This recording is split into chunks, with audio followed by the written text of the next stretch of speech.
All right, December 20th, another episode of Stand Tall. We're in The Art of War, Chapter 5, Verse 17. Simulated disorder postulates perfect discipline. Simulated fear postulates courage. Simulated weakness postulates strength. So going back to amid the turmoil and tumult of battle, verse 16.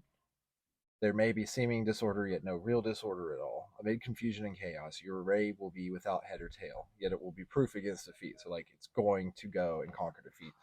So how many times have we seen movies or or TV shows where in the middle of it all, the hero or the villain and his army suddenly realize what is actually going on? And it's like in the middle of the battle. And they're like, oh gosh, this is a trap. But by then it's too late. So don't be the person who realizes that the disorder of the battle that you're in, that the simulated weakness, that all of this stuff that has been feigned and faked is actually happening, and that it's too late because you've fallen prey to it. So try to be smart and study the art of war and right. And what we're trying to do is catch this before it happens to us. And on the other side of things, we need to do all of these things. We need to simulate the disorder, the confusion, the weakness, because without it, you can't gain the upper hand. So let's go over to an alternate translation.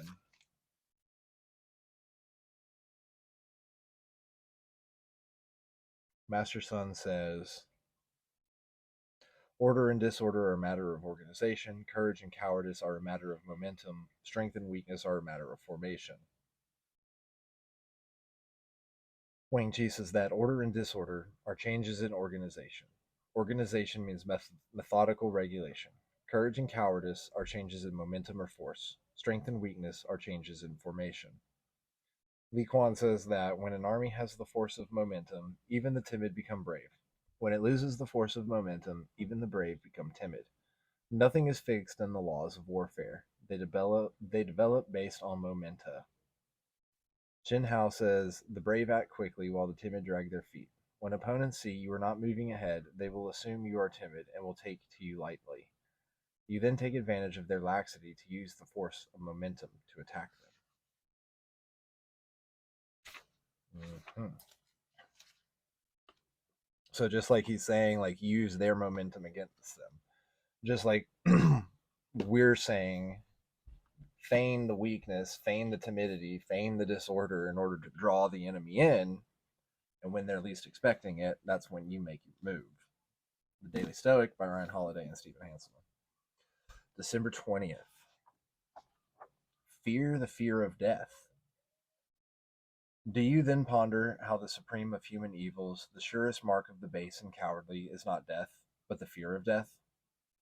I urge you to discipline yourself against such fear. Direct all your thinking, exercises, and reading this way, and you will now know the only path to human freedom. Epictetus Discourses 3.26.38 to 39.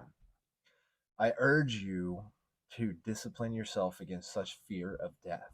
Direct all your thinking, exercises, and reading in this way in order to not fear the fear of death, and you will know the only path to freedom. Can't fear the fear of death. To steel himself before he committed suicide rather than submit to Julius Caesar's destruction of the Roman Republic, the great Stoic philosopher Cato read a bit of Plato's Phaedo. In it, Plato writes, it is the child within us that trembles before death. Death is scary because it is such an unknown. No one can come back and tell us what it is like. We are in the dark about it. As a childlike and ultimately ignorant, as childlike and ultimately ignorant as we are about death, there are plenty of wise men and women who can at least provide some guidance. There's a reason that the world's oldest people never seem to be afraid of death. They've had more time to think about it than we have, and they realize how pointless worrying was. There are other wonderful resources. Florida Scott Maxwell's Stoic Diary during her terminal illness. The measure of my days is one. Seneca's famous words to his family and friends, who had broken down and begged with his executioners, is another, where Seneca gently chided them, "Are your maxims of philosophy or the preparation of so many years' study against evils to come?" Throughout philosophy, there are inspiring, brave words from brave men and women who can help us face this fear. There is another helpful consideration about death from the Stoics. If death is truly the end, then what is there exactly to fear? For everything from your fears to your pain receptors to your worries and your remaining wishes, they will all perish with you. As frightening as death might seem, remember, it contains within it the end of fear.